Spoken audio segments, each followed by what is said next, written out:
Hello, everybody. Welcome to this special edition of Candid Frank Live's Open Forum. Today, we have the privilege of speaking to the Canadian Federal Minister of Transportation, the Honourable Omar Alghabra.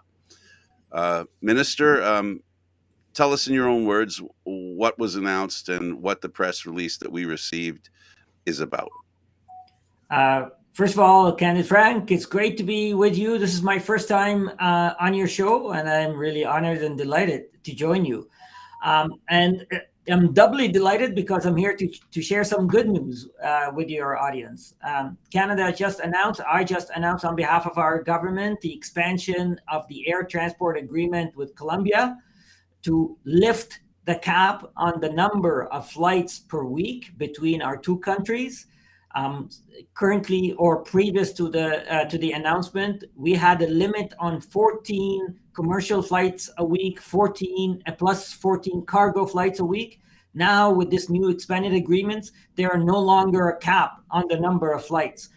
So that is great news for those who travel to Latin America, to Colombia, and the surrounding countries.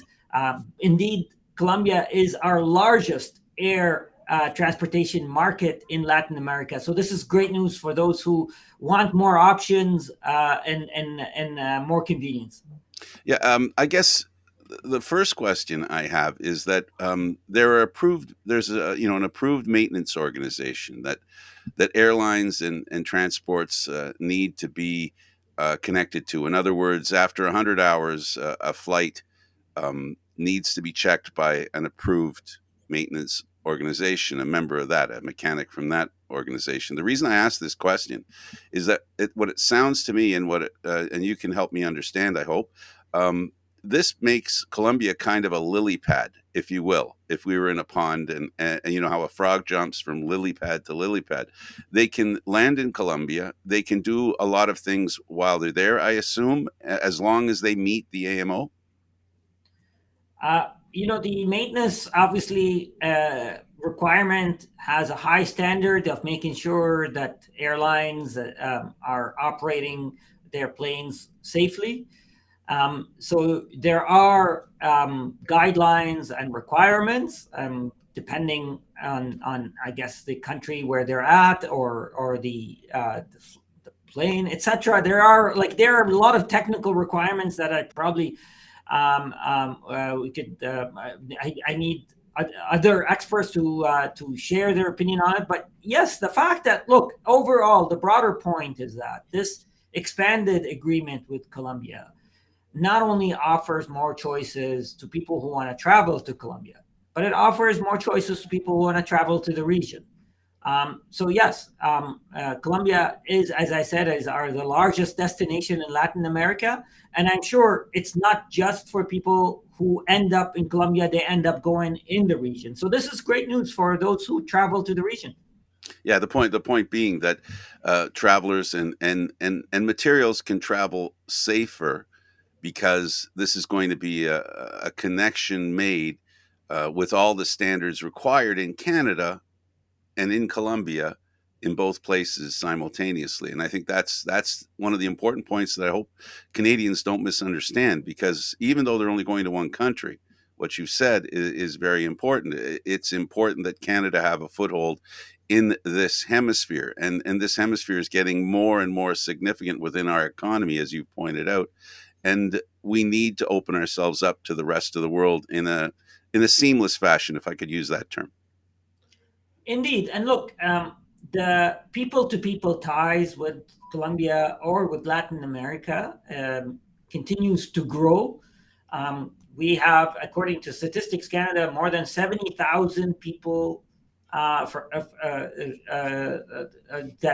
are from Colombia in Canada. If you expand Latin America, you're talking about hundreds of thousands of Canadians, and then their families, their friends. But there are also businesses who do work back and forth. So this is good for people, good for our trade, good for our businesses. I can't tell you the number of benefits that this will offer Canadians. But even I want to add, in the context of couple of years of a dramatic reduction of travel because of COVID. It's nice now to feel that we're coming out of COVID, where we're adding a new energy to our travel industry, to our airline industry, to our trade industry. So it's really great news. Yeah, it's as if, if I could draw a parallel, part of the reason why we have such problem with inflation is a lot of people have not spent money over a period because of the pandemic. It's not only money that they haven't spent; it's also ideas.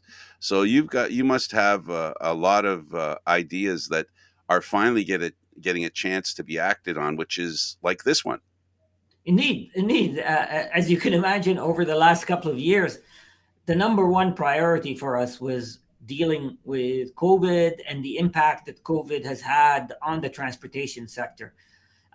And a lot of other initiatives like this one had been put on hold for a while because it didn't make sense for us to start talking about expanding a transportation agreement when no one was flying, when airlines were under a lot of financial stress, when people were where borders were closed.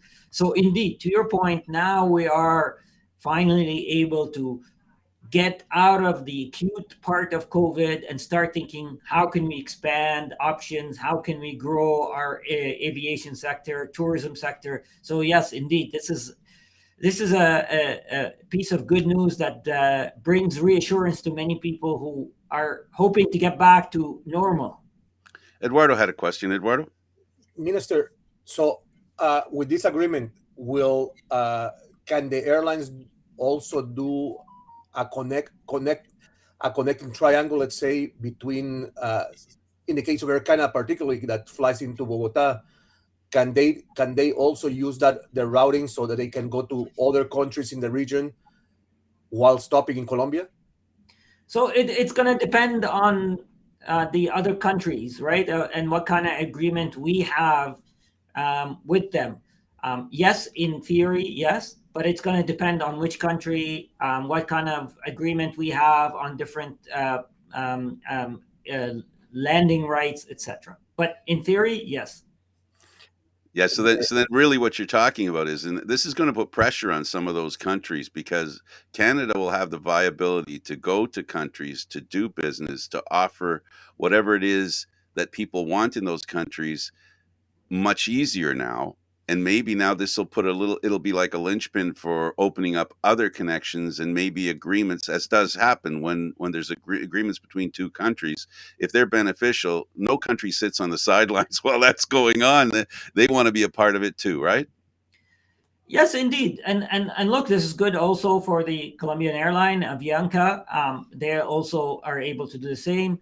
And Eduardo, to answer your question, and by the way, most airlines, and I'm not going to speak on behalf of Air Canada, what they also do is they have code-sharing arrangements with other airlines.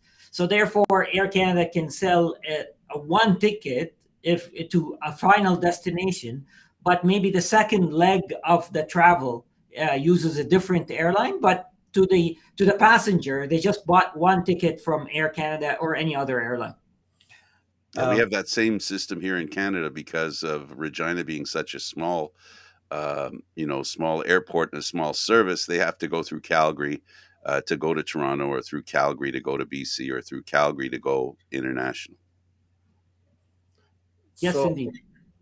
uh, the other question I had, Minister, is with regards to the immigration regulations coming into effect, because as we know, Colombia is one of the largest exit sites for Venezuelans in the region. How is that going to be affected? How is or have you talked with the Minister of Immigration Canada in regards to this before this was placed into effect? Yeah, look, again, expanding this airline or air transport agreement offers so many benefits, and that's one of them. First of all, we are a country that welcomes immigrants. We're a country that was built by immigrants, and we're a country that still needs more immigration. so we can not only maintain our prosperity, but make it, improve it, and make it even better. And the Minister of Immigration has a solid plan on maintaining high levels of professional, highly qualified immigrants that we need. And again, keep in mind, we're in a context of labor shortage here at home. We need more people. So the Minister of Immigration has a plan to invite and welcome more people that we need here. And now that they have more options to come to Canada once they receive their approval, that's great news. So they don't all have to worry about 14 flights a week. Now they have the option of having more.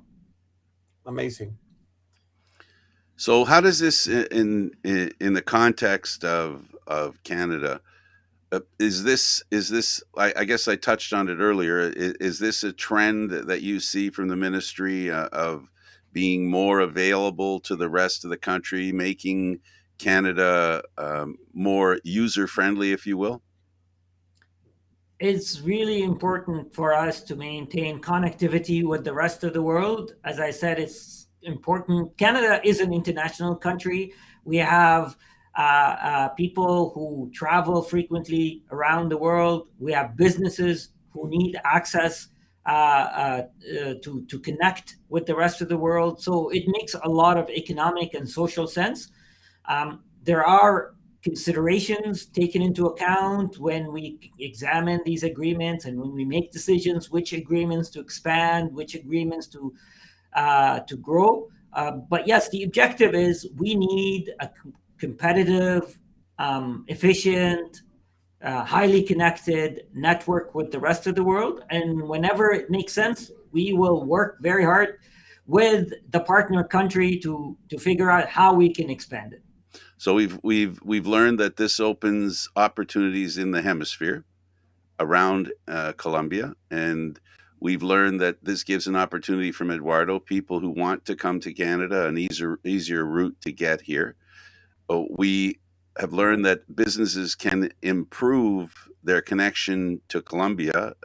Trade will become simpler because we've talked about people, but we must remind people that this covers transport as well, which means, whatever it is that is out there that we need in this country, we'll have easier access to in the southern, from the southern hemisphere.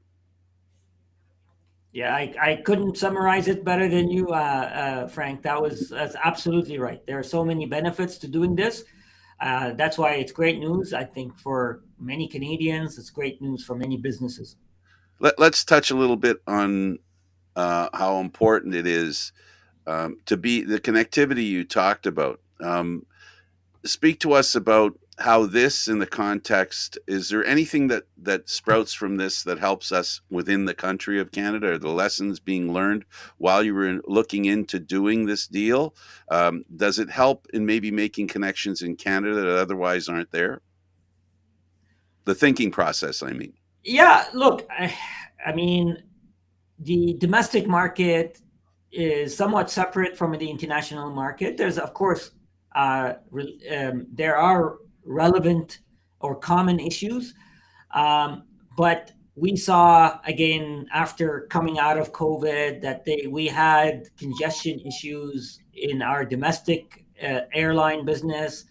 We had labor shortage issues. We had, and this helps because it helps expanding our market, helps providing domestic airlines more opportunities for people who want to travel abroad. And right now, so for example, Air Canada or Avianca, they're mostly traveling from Montreal and Toronto because that's where most of the demand is.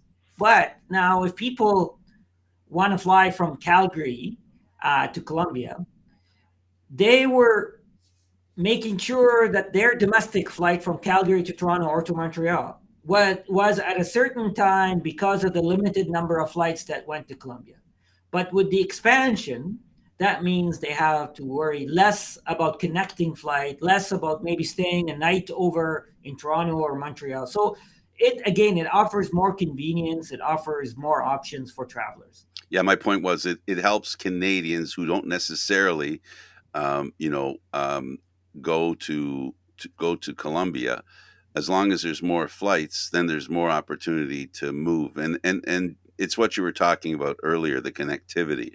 So the improvement in connectivity internationally can affect national interests as well. So Canadians need to keep in mind all this progress that we make, all these, all these deals that we make with other countries may help us understand better how to deal with a very big country that really does need this kind of transportation and this kind of thinking. Indeed, indeed.